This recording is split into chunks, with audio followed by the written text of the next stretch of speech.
Hi, everyone. Thanks for being here. Before we introduce Cam, we just want to say thank you to Michael Porter Jr.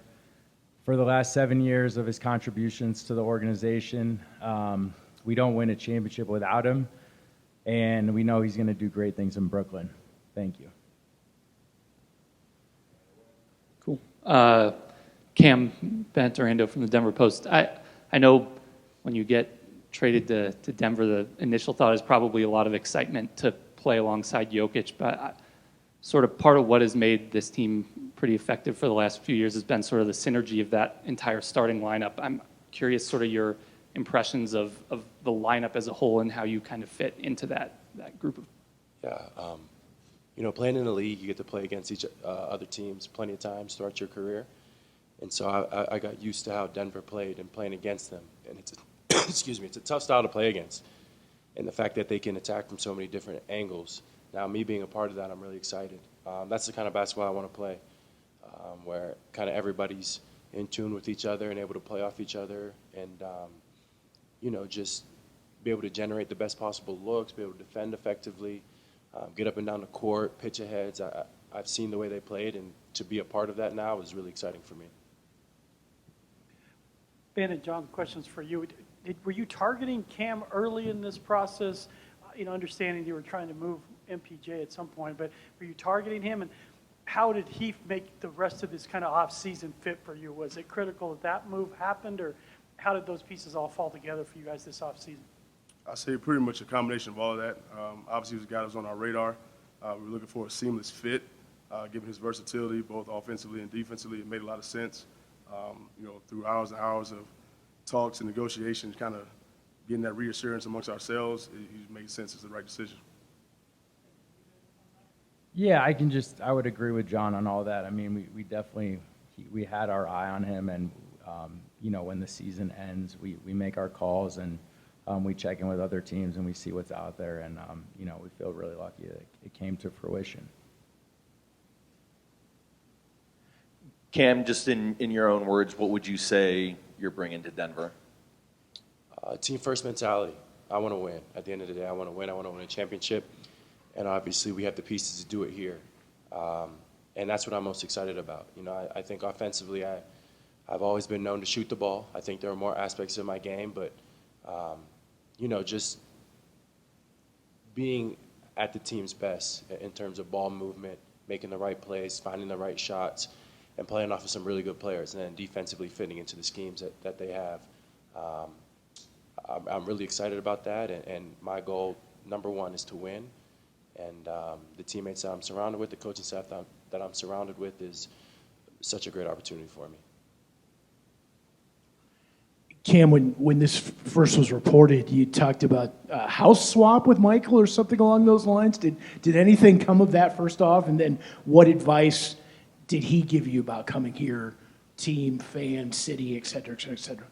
Yeah, we definitely talked about that, actually. I don't know if it'll happen, but it's being discussed right now. Obviously, when you get traded, everything's flying around, everything's moving.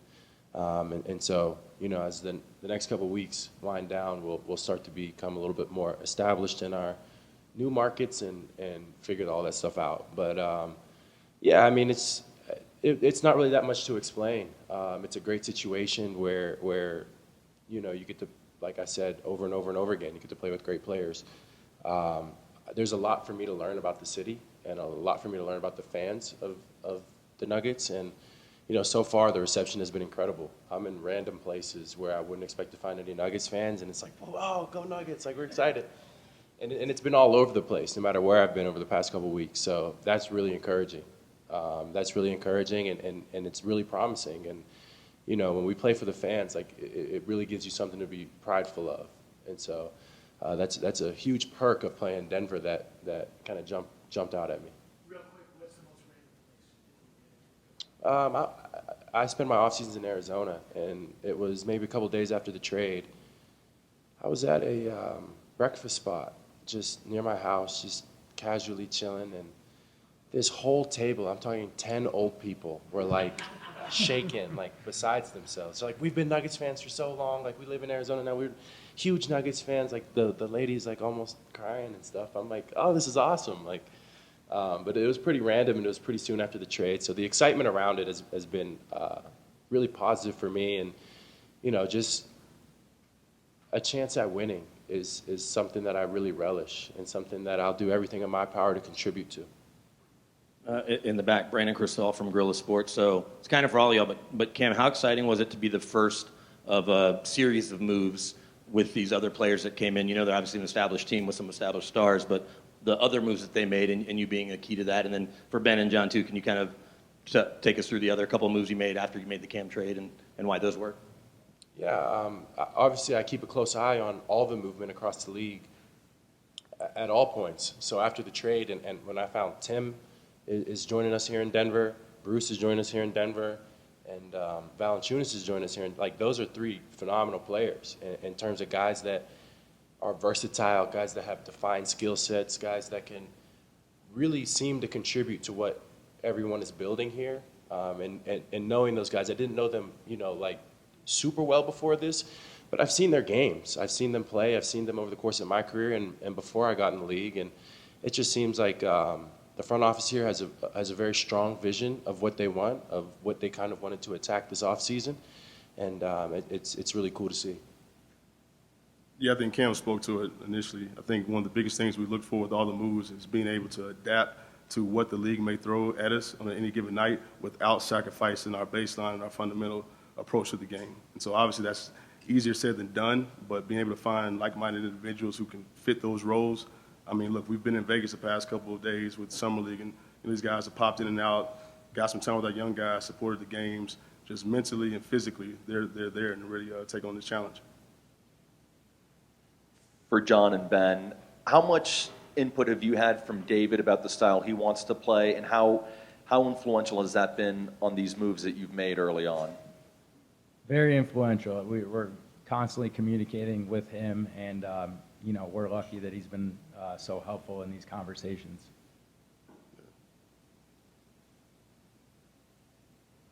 Ben and John, you made a series of moves that we were talking about, and Cam was a big one, but Jonas was a big one. Have you had any assurances? Have you talked to him? Has he signed off? Is he ready to go? What is the status with him? Jonas specifically? Is that your question? Yeah, we've had great conversations with him, and there's been nothing but healthy conversations in terms of him honoring his contract and him excited to be a Nugget.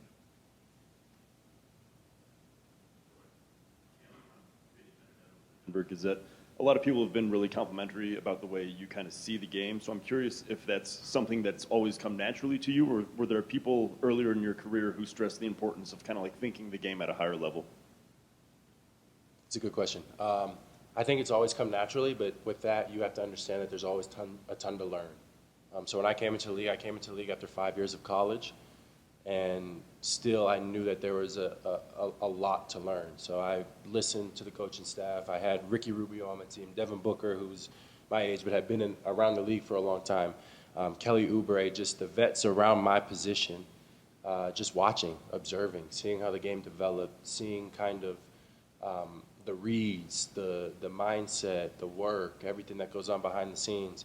And so I've always just tried to cultivate that. I've tried to cultivate that since I was little. I used to sit down with a little notebook in my bedroom and draw up sets. I mean, it's just, I always loved the game. I always loved the mental side of the game. And I've always prided myself on that. Ben and or John, just to follow up about Jonas, it seems like he's playing Eurobasket. Do you guys know if and when he intends to be in Denver, and are there any plans to have anyone out there visiting him or meeting with him while he's playing in that tournament? I mean, we're still working through that right now. I mean, yes to all of that. He's going to be playing, and there are plans for him to get here sooner than later, but still working through that, and we'll approach it at that time. Are there any remaining or lingering concerns that he will not be on the team for opening day? No concerns. Okay. John and Ben, you guys are still relatively new in your respective roles in this co-GM philosophy. It seems like it's been working pretty well early on. Just how has it been adapting to these new roles and this new partnership that y'all are in? It's been nonstop. Yes, we've had a couple of bright spots to start this thing off, but at the same time, we've been steadily working through it. collaborating with the group, kind of looking at where we are right now and what it needs to look like throughout the course of the year, just trying to prepare ourselves for whatever may, come our way. But, so far it's been good, just still working through it. Cam, over here, just wanted to, I know you've been asked about Nicola just a whole bunch of times over the course of these last couple of weeks. Just what's an aspect maybe of your game that you're excited can kind of flourish next to him, and just something that you're hoping really takes off?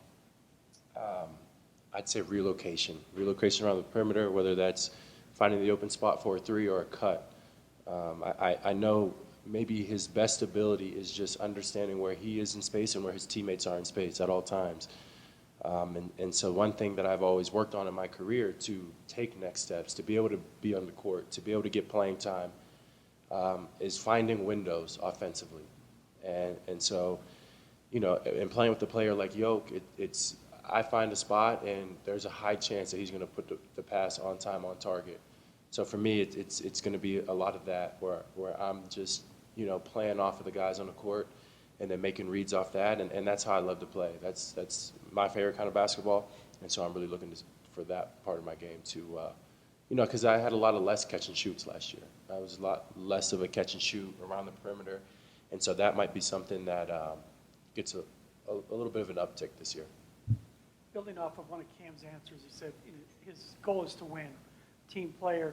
There was so much talk you guys might run it back. When was it determined that that was not going to be the course of action? And do you feel, as you sit here today, that you're a championship contender based on these moves you've made the offseason? You're saying what is the feeling of us? Do you feel today you're a championship contender based on the moves? There's a lot of talk you're going to run it back. You obviously didn't. And do you feel like you're a championship contender, and why, based on the moves you made this offseason? I mean, look, we're sitting here in July right now. We think we've given ourselves a chance to give some tools, to have some resources to where we can be competitive. Obviously, the season has played itself out, but, do we feel confident? Yes. But like I said, there's a lot of basketball to be played. These guys have to gel. DA's got to put his new philosophies in. So, time will tell.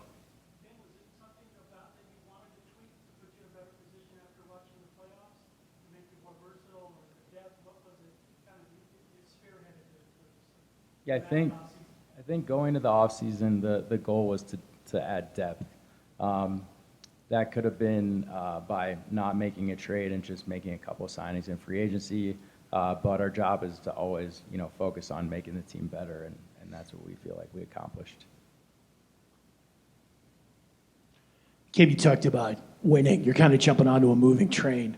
It doesn't get any slower, as you know, when the season starts, in Arizona or here. How do you define success? What would make this a successful first year for you here? What has to happen for you? I think it's like they said, it's that gel factor of us kind of maximizing our on-court ability. Now, obviously, the goal at the beginning, at the end of the day, and everything in between is to win a championship, and that's what I'm here to do, and that's what my teammates, I'm 100% confident, are here to do. So that's the ultimate goal. Obviously, things happen over the course of the season. You never really know. If everybody only defines successful seasons by the championship, then there would really be a small amount of guys at the end of the season defining their season as successful.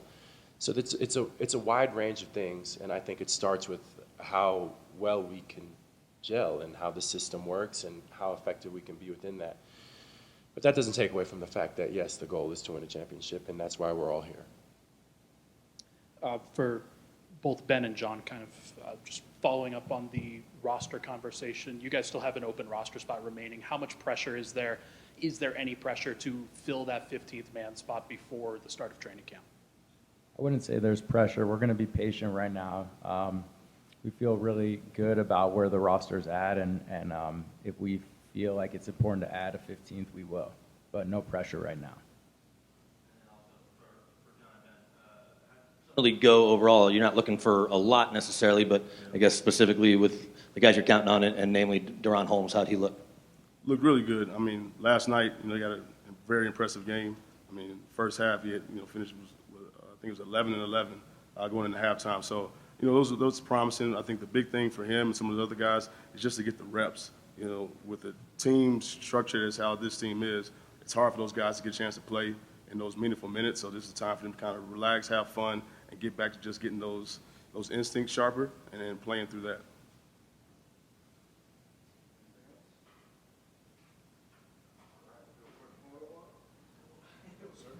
Thank you, sir.